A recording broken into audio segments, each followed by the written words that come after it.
Okay, so I hope you remember we have started with the next chapter, that is ITC and concept of supply.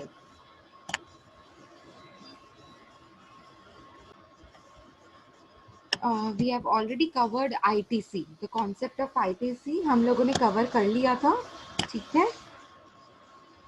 I hope you remember.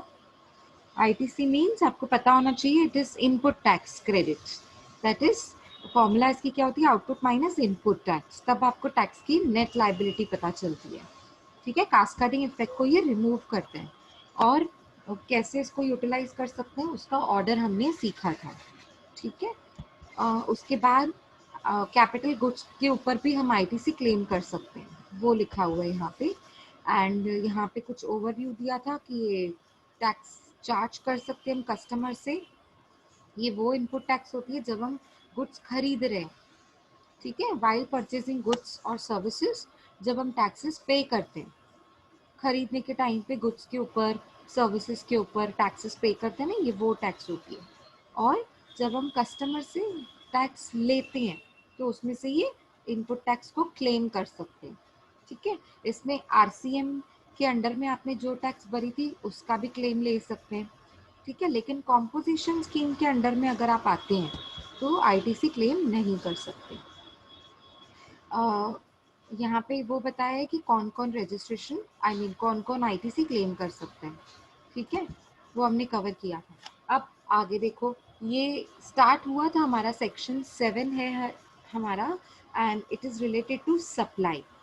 Means हम हर जगह पढ़ते हैं कि good supply होंगे तो ही GST applicable होगा, right? तो सप्लाई को उन्होंने बताया है, स्कोप ऑफ सप्लाई का डेफिनेशन क्या क्या है, उसमें इंपोर्ट आता है कि नहीं आता है, एक्सपोर्ट आता है कि नहीं आता है. ऑफकोर्स एक्सपोर्ट नहीं काउंट होगा बिकॉज वो जीएसटी के परव्यू में तो है, लेकिन वो निल रेटेड, जीरो रेटेड टैक्सेशन है. जीरो रेटेड जीएसटी एप्लीकेबल होती है उस पर, क्योंकि वो कंजम्पशन इंडिया में नहीं होता है. ये रीज़न है एक्सपोर्ट का. इंपोर्ट क्योंकि कंजम्पशन इंडिया में हो रहा है इसीलिए आपको जीएसटी भरना पड़ेगा आरसीएम के अंडर में. क्योंकि हम जो person outside, of course import मतलब आउटसाइड कंट्री से ही मुझे सर्विसेज और गुड्स मिल रहे हैं ना, तो अब मैं आउटसाइड कंट्री में जो सप्लायर है उसको तो नहीं बोल सकती हूँ कि आप जीएसटी भरो इंडिया में. इसीलिए जो इंपोर्ट कर रहा है, जो खरीद रहा है, जो रेसिपिएंट है, जो इंपोर्ट कर रहा है गुड्स एंड सर्विसेज, उसको टैक्स भरनी पड़ेगी. इसीलिए हमेशा याद रखो, import is the case of RCM.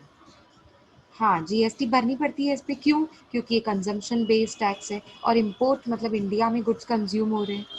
अब मैंने कुछ गुड्स मंगवाए हैं आउटसाइड इंडिया से, तो मैंने मंगवाए तो मुझे ही टैक्स भरनी पड़ेगी ना. आउटसाइड इंडिया के सप्लायर को तो नहीं बोल सकते हो आप कि टैक्स भरो, नहीं. ठीक है, मैंने वो एग्जाम्पल भी दिया था आपको सेलॉन का. ठीक है, तो इस चैप्टर में हम क्या क्या स्कोप ऑफ सप्लाई में क्या क्या कवर करने वाले हैं उसका definition, import on import services. ठीक है, एक्टिविटीज जो कंसिडर करनी होती है शेड्यूल नंबर 1 के हिसाब से, शेड्यूल नंबर 2 के हिसाब से, और शेड्यूल नंबर 3 में वो एक्टिविटीज हैं जो नेगेटिव लिस्ट है. हमने पहले भी नेगेटिव लिस्ट किया हुआ है, बस यहाँ पे उन्होंने शेड्यूल नंबर 3 में डाल दिया सारी नेगेटिव लिस्ट को. नेगेटिव मतलब नॉट नॉट स्कोप में जो नहीं आते. ये देखो यहाँ पे दिया हुआ है स्कोप, और एरो जा रहा है, बोलता है not. Not means it is not coming under the scope of supply. कौन सी ऐसी एक्टिविटीज हैं जो शेड्यूल नंबर 3 की है. अभी हम पढ़ेंगे धीरे धीरे शेड्यूल नंबर 1 क्या होता है, कौन सी एक्टिविटीज है उसमें, शेड्यूल नंबर 2 में कौन सी एक्टिविटीज है, और शेड्यूल नंबर 3 में कौन सी एक्टिविटीज है. Activities by government or legislative assembly as public authorities. कुछ एक्टिविटीज गवर्नमेंट के थ्रू रिकमेंडेशन पे पास होंगी और वो भी स्कोप ऑफ सप्लाई में आ सकती है अगर गवर्नमेंट के जीएसटी काउंसिल के थ्रू गवर्नमेंट रिकमेंडेशन दे रहा है, या फिर notified by government plus recommendation of GST council. ठीक है, या तो नोटिफिकेशन दे दिया. अब देखो, हमने स्टार्ट किया था ये taxable event. Let me give you a quick revision of all 2 points that we have done. हमने सिर्फ 2 पॉइंट्स की थी जितना मुझे याद है. Am I right? हमने सिर्फ 2 पॉइंट्स की थी ना, A and B, last Yes, ma'am. Lecture में. ठीक है, देखो उनकी मैं 2 मिनट में रिवीजन देती हूँ और उसके बाद हम डिटेल में आगे आगे पढ़ेंगे। अब हमेशा याद रखो सप्लाई है ना टैक्सेबल इवेंट होता है। ये वो सिचुएशन होती है जब मैंने कुछ सप्लाई किया उस टाइम पे जीएसटी एप्लीकेबल होता है। ठीक है, ये टैक्सेबल इवेंट होता है। ठीक है, as per section 7 of CGST act 2017 scope of supply का डेफिनेशन दिया हुआ है। इट इंक्लूड्स, पहला उसमें सेल इंक्लूड होता है, उसमें ट्रांसफर इंक्लूड होता है। सेल का अब धीरे धीरे ना हम और डिटेल में देखेंगे। अच्छा, सेल का मतलब ये होता है, ट्रांसफर का मतलब ये होता है। एग्जाम्पल्स मैंने दिए हुए हैं आगे, जैसे आपको कंफ्यूज नहीं हो जाए कि यहाँ पे तो मैम ने बताया ही नहीं है, एग्जाम्पल तो दिया ही नहीं है बार्टर का, एक्सचेंज का, लाइसेंस का, पर ये सारे एग्जाम्पल्स हम नीचे डिस्कस करेंगे। अगर आपने बेचा, ट्रांसफर किया, बार्टर सिस्टम के थ्रू आपने गुड्स के अगेंस्ट में गुड्स को बेचा, एक्सचेंज, एक कमोडिटी के बजाय दूसरी कमोडिटी, लाइसेंस, रेंटल, इसके एग्जांपल्स भी एक्चुअली मैंने आपको लास्ट लेक्चर में दिए थे।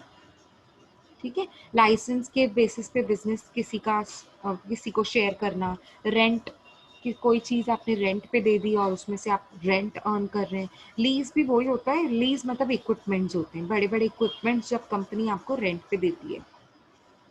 या फिर आपने कोई पुरानी चीज़ डिस्पोज ऑफ कर दी, ठीक है, जो ऑब्सोलेट हो गई थी, पुरानी हो गई थी, उसे आपने डिस्पोज ऑफ कर दिया, बेच दिया। तो ऑफ कोर्स या तो इन द कोर्स ऑफ बिजनेस या तो फर्दरेंस ऑफ द बिजनेस। मतलब बिजनेस को या तो आगे एक्सपैंड करने के लिए, बढ़ाने के लिए, आगे बेचने के लिए गुड्स को खरीदा था, या फिर कोर्स मतलब बेचने के लिए नहीं खरीदा था, पर क्योंकि मेरा बिजनेस चले इसलिए खरीदा था। जैसे मैंने एग्जांपल दिया था मशीन्स का, आईटीसी में सीखा ना हमने, मशीन्स के ऊपर भी आपको आईटीसी क्लेम करके मिल सकती है। अब मशीन क्या है, कैपिटल गुड्स है। अब आप मशीन खरीद रहे हो और बेच रहे हो, आपका बिजनेस ये नहीं है। आपने मशीन क्यों खरीदी है, क्योंकि आप जो गुड्स बेचते हो ना उसको बना सको। तो course of the business means आप बिजनेस का जो कोर्स है, आपका बिजनेस का कोर्स क्या है, गुड्स बनाकर बेचना, ये आपका कोर्स है। ठीक है, ये आपका बिजनेस है। तो बिजनेस के कोर्स को पूरा करने के लिए आपने मशीन खरीदी है, आगे बेचने के लिए नहीं खरीदी है। लेकिन हाँ, गुड्स तो आगे बेचने के लिए खरीद सकते हैं। तो दो चीजें, एक कोर्स, एक फर्दरेंस। कोर्स मतलब बिजनेस को पूरा करने के लिए मैंने कोई चीज को खरीदा, और फर्दरेंस मतलब जो आगे बेचने के लिए मैंने कोई चीज को खरीदा और बेचा। ठीक है, आगे देखो, import of the services for consideration whether or not in course or furtherance of business. अब ऊपर वाली सारी चीजें, sale, transfer, barter, exchange, lease, licence, rent, ये सारी चीजें आपकी होनी चाहिए या तो कोर्स ऑफ द बिजनेस या तो फर्दरेंस ऑफ द बिजनेस, होनी चाहिए कंपल्सरी। लेकिन लेकिन इम्पोर्ट ऑफ द सर्विसेज मतलब आपने किसी और कंट्री से कुछ गुड्स या सर्विसेज आपने इंपोर्ट करे हुए, इंपोर्ट खरीदा हुआ है, ठीक है, तब चाहे वो आपके फर्दरेंस और कोर्स ऑफ द बिजनेस से है, चाहे वो नहीं है, मतलब पर्सनल लेवल पे भी होगा ना, तो भी आपको सप्लाई माना जाएगा। और क्योंकि सप्लाई माना जाएगा तो जीएसटी एप्लीकेबल होगा, मतलब वो सप्लाई के दायरे में आ गया। पर्सनल लेवल पे है तो भी, अब मैंने एग्जांपल दिया था, क्योंकि मेरी शादी है तो यूएस में ना एक बहुत बड़ा सैलून है, वहाँ के जो एक्सपर्ट्स हैं ना वो मुझे बहुत मतलब मुझे उनसे ही मेकओवर करवाना है। याद है मैंने आपको ये एग्जांपल दिया था। अब ये तो मेरा पर्सनल है ना, ये मेरे बिजनेस से थोड़ी ना रिलेटेड है। अब मैं बिजनेस भी है मेरा, लेकिन बिजनेस के एक्सपेंसेस में तो नहीं दिखा सकती हूँ ना मेरी शादी का मेकओवर मैंने यूएस से करवाया, नहीं दिखा सकती ना, तो ये मेरा पर्सनल एक्सपेंस है। तो weather or not, very important, whether it is in the course of business, furtherance of business, or not in the course or furtherance of business. ठीक है, अच्छा मैंने कुछ गुड्स इंपोर्ट किए थे इंडिया में बेचने के लिए, हाँ फिर ये तो course of furtherance of business है, मतलब मैंने गुड्स खरीदे और इंडिया में बेचे। होता है, बहुत सारी कंपनीज ऐसे होती है, चाइना से खरीद के आती हैं, या सिंगापुर से खरीद के आएंगी, या यूएस से खरीद के आएंगी, ठीक है, दुबई से खरीद के आएंगे, तब आप यहाँ पे आकर बेच सकते हो, है ना। तो आप इस केस में आपका ये तो बिजनेस हो गया, तो it is in the furtherance of the business. ठीक है, या फिर आपने एग्जाम्पल देती हूँ मैं आपको, या फिर आपने, हाँ, यूएस से एक मशीन खरीदी, ऑटोमेटिक मशीन, उस पे आप गुड्स बना रहे हैं और इंडिया में बेच रहे हैं। अब ये हो गया कोर्स ऑफ द बिजनेस, ठीक है। लेकिन आपने सर्विसेज कहाँ से इंपोर्ट की, गुड्स कहाँ से इंपोर्ट किए, आउटसाइड इंडिया, तो इसको सप्लाई माना जाएगा। अब एक्चुअली तो सब, अब आप बोलोगे मैम सप्लाई तो हुआ ही नहीं, ये तो मैंने खरीदा, सप्लाई थोड़ी किया। लेकिन इम्पोर्ट ऑफ द सर्विसेज में आप किसी और कंट्री को तो नहीं बोल सकते हो ना, आपने हमारे इंडिया में गुड्स को बेचा है तो आप भरो टैक्स, नहीं बोल सकते हैं। इसीलिए रिवर्स चार्ज मैकेनिज्म, और मैंने पहले ही बताया रिवर्स चार्ज मैकेनिज्म के अंडर में भी जो गुड्स आते हैं ना, वो रेसिपिएंट को टैक्स भरनी पड़ती है। क्यों भरनी पड़ती है? क्योंकि वो सप्लाई के दायरे में काउंट होता है, और जो सप्लाई हुआ वो जीएसटी के दायरे में आ गया। ठीक है, इतना सबको क्लियर है? अब आगे देखो, the activity specified in schedule number 1। अब थर्ड पॉइंट क्या बोलता है? अच्छा, ये भी सप्लाई होगा। क्या सप्लाई होगा? जो शेड्यूल नंबर 1 में बताया ना, वो शेड्यूल नंबर 1 में क्या बताया वो अभी हम डिस्कस करेंगे धीरे धीरे, आराम से। अब हम क्या पढ़ रहे हैं? डेफिनेशन ऑफ सप्लाई, मतलब सप्लाई में क्या क्या इंक्लूड है। इंक्लूड, मैं वर्ड पे हूँ, इंक्लूड, एक्सक्लूड नहीं बोल रही हूँ मैं, क्योंकि एक्सक्लूड का भी अभी आएगा। तो इंक्लूड क्या क्या है? फर्स्ट, ये सब आपने समझा, सेल, बार्टर, ये सब। Second, import of the services whether for the business or not in the course of the business. Third, activity specified in schedule number 1 made or agree to be made, या तो future date पे, या तो आपने कर चुके हो, made मतलब वो एक्टिविटी आप कर चुके हो, या फ्यूचर में करने वाली हो। कौन सी एक्टिविटीज? जो शेड्यूल नंबर 1 में है। विदाउट अ कंसिडरेशन, देखो बहुत इंपॉर्टेंट है ये शेड्यूल नंबर 1। देखो वो सप्लाई तो काउंट होता ही है जिसके अगेंस्ट में मैं आपसे कुछ ना कुछ तो ले रही हूँ। वो सारा आ गया ना ऊपर ए में। ए वाला पार्ट देखो जहां पे मेरा कर्सर है, ये ए वाला पार्ट है ना, ये मैं आपको फ्री में कुछ भी नहीं दे रही हूँ, कंसिडरेशन के लिए दे रही हूँ। कंसिडरेशन मतलब अगर मैंने आपको मोबाइल दी तो मैंने आपसे कुछ और ले लिया, जिसको कहते हैं बार्टर। अगर अगर मैंने आपको पुराना मोबाइल देकर नया मोबाइल खरीदा तो इसे कहते हैं एक्सचेंज। तो कुछ तो मैं आपको रिटर्न में दे रही हूँ, कुछ तो पेमेंट आपको मिल रही है, सेल। अब इसमें तो वाकई में कंसिडरेशन अमाउंट ऑफ मनी पे किया जाता है। जब आपने गुड्स सप्लाई किए तो आपको कैश मिलती है ना। लाइसेंस भी बेचते हो तो आपको कैश मिलती है, लाइसेंस की फीस मिलती है। रेंट, जब आप कोई गुड्स रेंट पे देते हो तो आपको रेंटल अमाउंट मिलता है।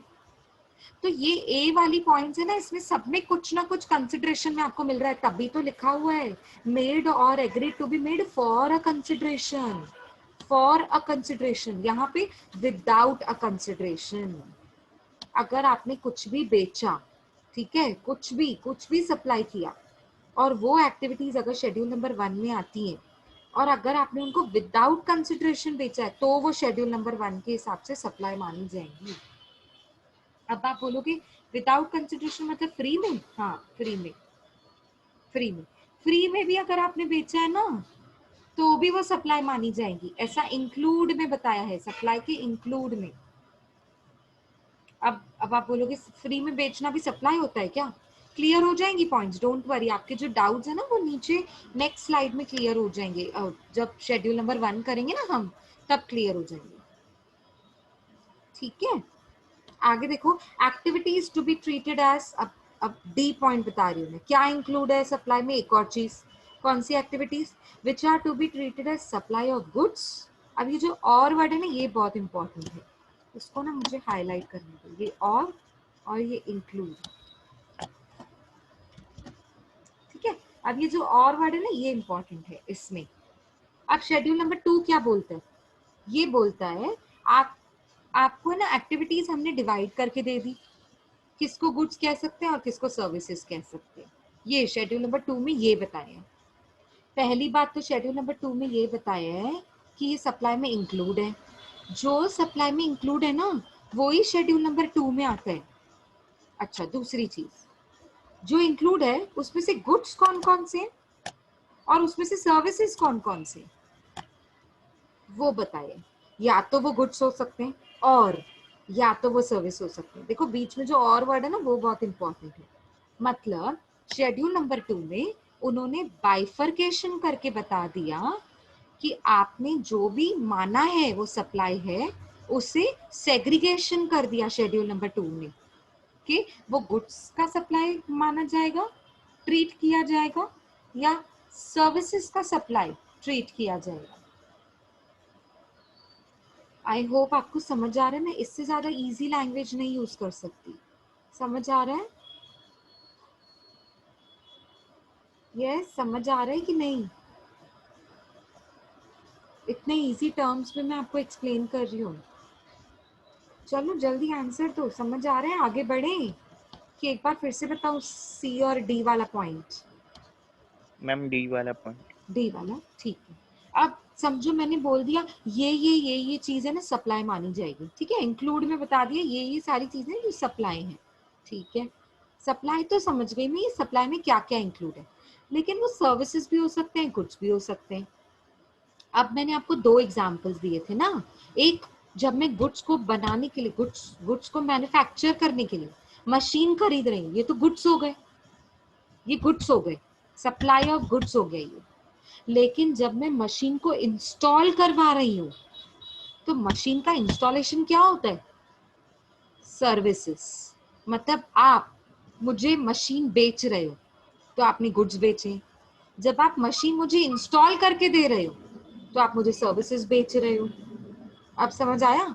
तो शेड्यूल नंबर 2 ने आपको सेग्रीगेशन करके दिया है कि ये जो चीजें है ना वो सप्लाई ऑफ गुड्स मानी जाएंगी, और जो ये क्राइटेरिया ये वाली चीजें है ना इसको माना जाएगा ये सप्लाई ऑफ सर्विसेज है। सेग्रीगेशन बता दिया, ये गुड्स है ये सर्विसेज, दैट्स इट, और कुछ भी नहीं है इसमें। आया समझ में? अभी ठीक है? अभी क्लियर हुआ? Okay yes ma'am. ओके, चलो आगे बढ़ते हैं। अब ये ना हमारा सिर्फ फर्स्ट पॉइंट था सेक्शन 7 का, ठीक है। आप सेकंड पॉइंट देखिए, notwithstanding anything contained in section 1। अब ये क्या लिखा हुआ है, मतलब जो भी सबसेक्शन 1 में लिखा हुआ है ना उसके हिसाब से अगर ये नहीं है, मतलब ये देखो आगे क्या बोल रही है, ये पूरा पढ़ूंगी ना तो समझ जाएगा मैं क्या बोल रही हूँ। एक्टिविटीज और transaction specified in schedule number 3, यानी कि ये सब जो बोला है ना, इस इन नॉट विथ स्टैंडिंग मतलब इनको ये वाली पॉइंट सपोर्ट नहीं करती है। कौन सी? शेड्यूल नंबर 3 सपोर्ट नहीं कर रहा है। नॉट विथ स्टैंडिंग मतलब शेड्यूल नंबर 3 है ना, ये वाली पॉइंट्स में नहीं इंक्लूड है, इंक्लूड नहीं है, कंटेन्ड नहीं है, ठीक है। लिखा हुआ है देखो, not with standing anything contained in subsection 1, क्या? एक्टिविटीज और transaction specified in schedule number 3। क्यों? क्यों शेड्यूल नंबर 3 ऊपर वाले पॉइंट्स में इंक्लूड क्यों नहीं है, कंटेन्ड क्यों नहीं है? क्योंकि यहाँ पे सब इंक्लूड है, यहाँ पे जो कुछ भी दिया हुआ है ना वो सप्लाई में इंक्लूड है, लेकिन जो शेड्यूल नंबर 3 में दिया है ना वो एक्सक्लूड है। नेगेटिव लिस्ट बोलते हैं उसको। नेगेटिव लिस्ट का मतलब होता है वो जिन्हें सप्लाई माना नहीं गया, और क्योंकि वो सप्लाई नहीं है इसीलिए उसको जीएसटी चार्ज नहीं की जाती है, उन गुड्स पे जीएसटी चार्ज नहीं की जाती, उन सर्विसेज पे जीएसटी चार्ज नहीं की जाएगी। क्यों? क्योंकि वो शेड्यूल नंबर 3 में आते हैं, और शेड्यूल नंबर 3 क्या बोलता है? Negative list. और नेगेटिव लिस्ट का मतलब क्या होता है? जो सप्लाई माने नहीं गए, एक्सक्लूड किए गए सप्लाई में से, ठीक है। आगे देखो, सच एक्टिविटीज और ट्रांजैक्शंस अंडरटेकन बाय गवर्नमेंट, कोई भी हो, central government, state government, local authority, ठीक है। जैसे जैसे लोकल अथॉरिटी में क्या क्या होता है? म्युनिसिपल कॉर्पोरेशन होता है, ग्राम पंचायत होती है ना, ये लोकल अथॉरिटीज होती हैं। In which they are engaged as public authorities, मतलब वो पब्लिक अथॉरिटीज हैं, वो लोगों की सेवा के लिए हैं। जैसे ग्राम पंचायत, विलेज पंचायत होती है, और म्युनिसिपल कॉर्पोरेशन होते हैं, इनके जो मेंबर्स होते हैं ना वो, as may be notified by the government on recommendation of the council. ये जब भी गवर्नमेंट नोटिफाई करेगी based on the recommendation of GST council, shall be treated as, ध्यान से सुनो, उन गुड्स एंड सर्विसेज को, उन एक्टिविटीज को, उन ट्रांजैक्शंस को ट्रीट किया जाएगा, क्या? न सप्लाई है, न सप्लाई ऑफ गुड्स है वो, न सप्लाई ऑफ सर्विसेज है वो। क्या बोला मैंने, आपको समझ आया? ना वो सप्लाई ऑफ गुड्स है ना वो सप्लाई ऑफ सर्विसेज है। ठीक है, मतलब नेगेटिव लिस्ट ही हो गई ना, ये तो वही बात कर रहे हैं। मतलब आप देखो ये वाला पॉइंट, ये वाला आपको दिख रहा है, ये वाला ग्रे वाला, activities by government or legislative assembly as public authorities. मतलब ये वो एक्टिविटीज है जब रिकमेंडेशन पे निकाली गई कोई भी एक्टिविटी, उससे माना जाएगा क्या, ना वो सप्लाई ऑफ गुड्स है ना वो सप्लाई ऑफ सर्विसेज है। मतलब वो सप्लाई माना ही नहीं जाएगा।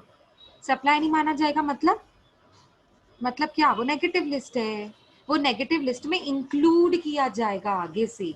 इसका मतलब इन शॉर्ट ये दिया हुआ है। ठीक है, कि किसी भी डेट पे अगर नोटिफिकेशन आया, गवर्नमेंट ने निकाला ये notification of course with the help of recommendation of GST council. ठीक है, क्या नोटिफिकेशन निकाला कि ये ना गुड्स ट्रीट होंगे, सप्लाई ऑफ गुड्स ट्रीट होगा, ना ये सप्लाई ऑफ सर्विसेज ट्रीट होगा, neither as supply of goods nor as supply of services. ठीक है, समझ आया? इतना क्लियर है? क्लियर है सबको?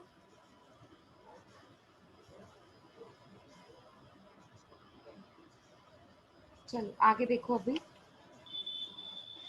थर्ड क्या बोलता है अभी देखो, subject to the provisions of subsection 1 and 2, government may on the recommendation of the council specify by the notification transactions that are to be treated as supply of goods and not services, and supply of services not goods। ये देखो ये वाला point chart में, ये वाला last वाला point, notification निकाला जाएगा गवर्नमेंट के जरिए कि आप किसको सप्लाई ऑफ गुड्स आगे से मान सकते हैं, अब वो सर्विसेज ट्रीट नहीं होंगी, और ऐसी कौन सी गुड्स थे जिनको सर्विसेज माना जाएगा और गुड्स नहीं।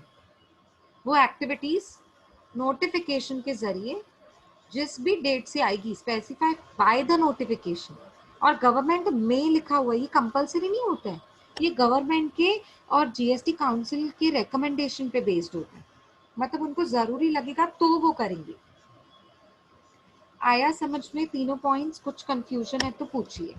पहली पॉइंट पे हमने पढ़ा सेल्स सप्लाई में क्या क्या इंक्लूड है, दूसरी पॉइंट पे पढ़ा सप्लाई में क्या क्या इंक्लूड नहीं होगा, या तो वो शेड्यूल नंबर 3 के हिसाब से होगा जो इंक्लूड नहीं होगा, या तो जो गवर्नमेंट बताएगी आगे चल के कि इंक्लूड नहीं होने वाला है, ना सप्लाई ऑफ गुड्स में ना सप्लाई ऑफ सर्विसेज में, मतलब इसको सप्लाई माना ही नहीं जाएगा। ठीक है, ये 2 पॉइंट्स पढ़ी हमने जो एक्सक्लूड किया जाएगा। अच्छा, अब थर्ड पॉइंट में क्या पढ़ा कि एक्सक्लूड किया है सर्विसेज में से, लेकिन गुड्स तो है ना वो। अच्छा, एक्सक्लूड किया है गुड्स में से लेकिन सप्लाई ऑफ सर्विस में माना जाएगा उसमें, ऐसे बता रहे वो। मतलब सेग्रीगेशन बता दिया कि ये गुड्स है ये सर्विस नहीं है, और नीचे बता दिया ये सर्विस है लेकिन गुड्स नहीं है। इसीलिए देखो सप्लाई को इसीलिए बोला गया ये इंक्लूसिव टाइप ऑफ डेफिनेशन। ठीक है, इसको इसको हम नहीं कह सकते कि आपने सेल किया तो सिर्फ उसी को ही सप्लाई बोल सकते हैं, नहीं। It is inclusive type of definition. मतलब 2 डेफिनेशन होते हैं, इंक्लूसिव एक्सक्लूसिव। इंक्लूसिव का मतलब होता है जिसमें एक पर्टिकुलर डेफिनेशन के अलावा भी बहुत सारी चीजें इंक्लूड होती हैं। जैसे मैंने कह दिया पर्सन, हमने पर्सन का डेफिनेशन पढ़ा था, याद है? तो पर्सन की डेफिनेशन में सिर्फ इंडिविजुअल नहीं आते, इंडिविजुअल तो पर्सन है ही है, ये इसका प्रॉपर डेफिनेशन है individual.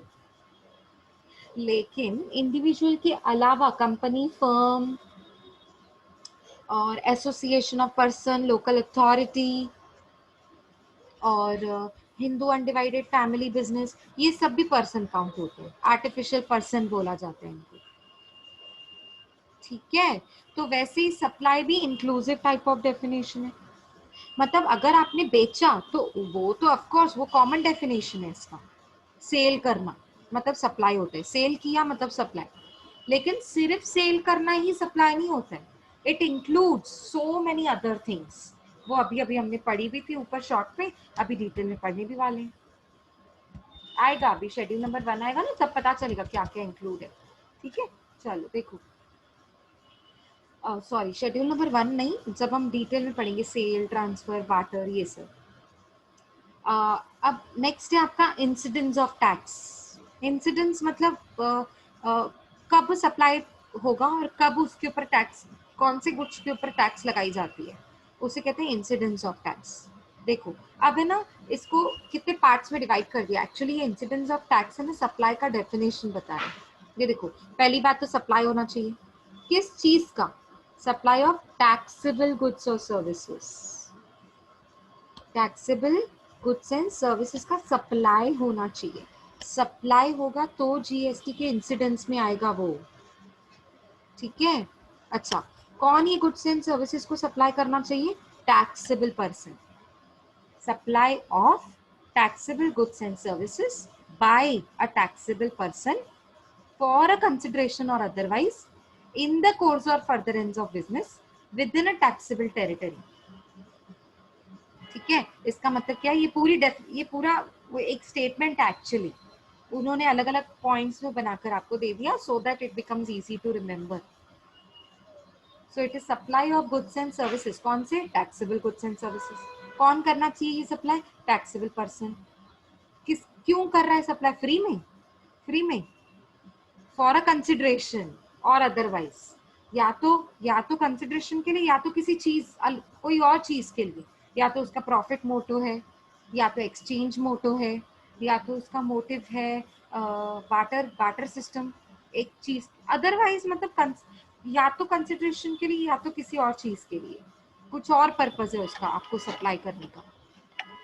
In course of furtherance of business, या तो वो कोर्स के लिए होना चाहिए, बिजनेस के कोर्स के लिए, या तो फर्दरेंस के लिए, मतलब आपने कोई चीज खरीदी और उसको आगे बेचना चाहते हैं, फर्दरेंस, फर्दर, आगे बेचना, ठीक है, आगे सप्लाई करना। मतलब होलसेलर ने खरीदा है तो वो तो आगे बेचेगा ही ना, ठीक है, तो उसका business, furtherance of the business बोलेंगे उसको।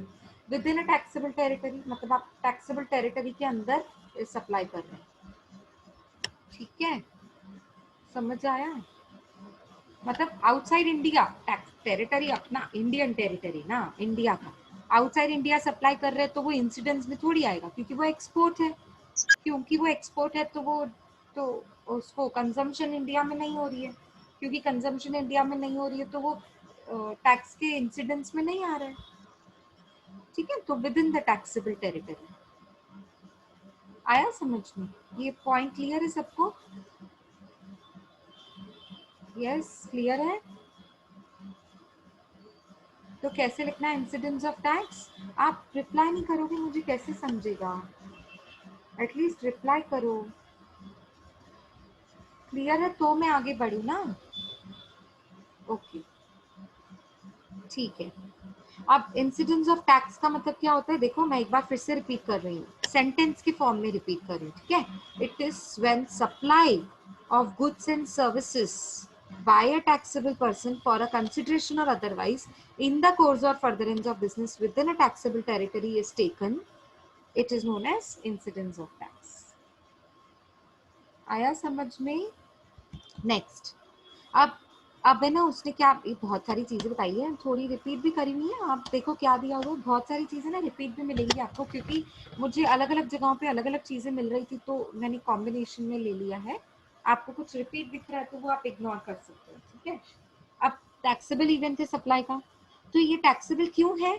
क्यों इसको टैक्सेबल अंडर जीएसटी लॉ बोला है? क्योंकि ये सप्लाई किया गया। It means no supply no GST. देखो कितनी अच्छी लाइन है, ये कितनी बढ़िया लाइन है। उसने एक्सप्लेन कर दिया इस 2-4 वर्ड्स में। नो सप्लाई नो जीएसटी मतलब अगर सप्लाई नहीं है तो जीएसटी भी नहीं होगा। तो शेड्यूल नंबर 3 जब हम पढ़ेंगे ना तो मतलब जीएसटी नहीं है। क्यों? क्योंकि वो सप्लाई नहीं है। Very simple. इन 4 शब्दों ने क्लियर कर दिया कि टैक्सेबल इवेंट सप्लाई का मतलब क्या है। अब सप्लाई मतलब इंक्लूसिव टाइप ऑफ डेफिनेशन है जिसके 6 पैरामीटर्स हैं। उसके मीनिंग एंड स्कोप को, सप्लाई के मीनिंग एंड स्कोप को समझने के लिए, to be understood so that we can understand it clearly, we have divided that particular meaning and scope of supply into 6 parameters। देखिए, पहला supply of goods or services, supply of anything other than goods and services do not attract GST। यानी कि सबसे पहले तो वो supply of goods या services का होना चाहिए। अगर वो गुड्स या सर्विसेज नहीं है तो वो जीएसटी अट्रैक्ट नहीं करेगा, जीएसटी नहीं भरेगा, जीएसटी नहीं लगेगा उसके ऊपर। क्यों? क्योंकि वो सप्लाई क्या कर रहा है, गुड्स नहीं कर रहा है, सर्विसेज भी नहीं कर रहा है, तो उसके ऊपर जीएसटी भी नहीं लगेगा, उसके ऊपर कोई और टैक्स लगेगी, जैसे इनकम टैक्स होती है। वो कुछ नहीं सप्लाई कर रहा है, इनकम अर्न कर रहा है। अब मैं सैलरीड पर्सन, ठीक है, मुझे मेरा कॉलेज सैलरी दे रहा है, तो मैं थोड़ी आपको गुड्स बेच रही हूँ, सर्विसेज दे, सर्विस तो आपको कॉलेज दे रहा है ना, टीचर्स आपको सर्विसेज दे रही हैं, लेकिन हम तो कॉलेज के एम्प्लॉयज है ना, मैं आपको पर्सनल लेवल पे टीचिंग थोड़ी कर रही हूँ। अगर मैं आपको पर्सनल लेवल पे टीचिंग करूंगी तो जीएसटी चार्ज होगा। समझ आया? कि तो कॉलेज आपको सर्विसेज दे रहा है ना, ठीक है। तो मैं तो आपको कोई सर्विस, मैं तो आपको कोई गुड्स नहीं दे रही हूँ, तो मैं किसकी एम्प्लॉय हूँ? कॉलेज की। तो कॉलेज मुझे क्या दे रहा है? सैलरी। अब उसमें से थोड़ी जीएसटी कटती है, ये सैलरी मेरी इनकम है, एंड इनकम पे टैक्स लगती है, इनकम टैक्स। आई बात समझ में? तो सप्लाई ऑफ गुड्स और सर्विसेज होना चाहिए, या तो गुड्स बेचने चाहिए आप, या तो सर्विसेज बेचने चाहिए आप, ठीक है, समझ आ रहा है? या तो आपने गुड्स सप्लाई किया या तो आपने सर्विसेज सप्लाई की, तब जाके जीएसटी लगेगा। Second, supply should be made for consideration. कुछ तो आपको कंसिडरेशन में चाहिए ना, उसके अगेंस्ट में कुछ तो चाहिए, तभी तो उसको सप्लाई माना जाएगा। अच्छा, supply should be made in the course और फर्दर एंड ऑफ बिजनेस। वो आगे बिजनेस को बढ़ाने के लिए या बिजनेस के कोर्स को पूरा करने के लिए सप्लाई माना जाएगा। अगर वो course of further end of business है तो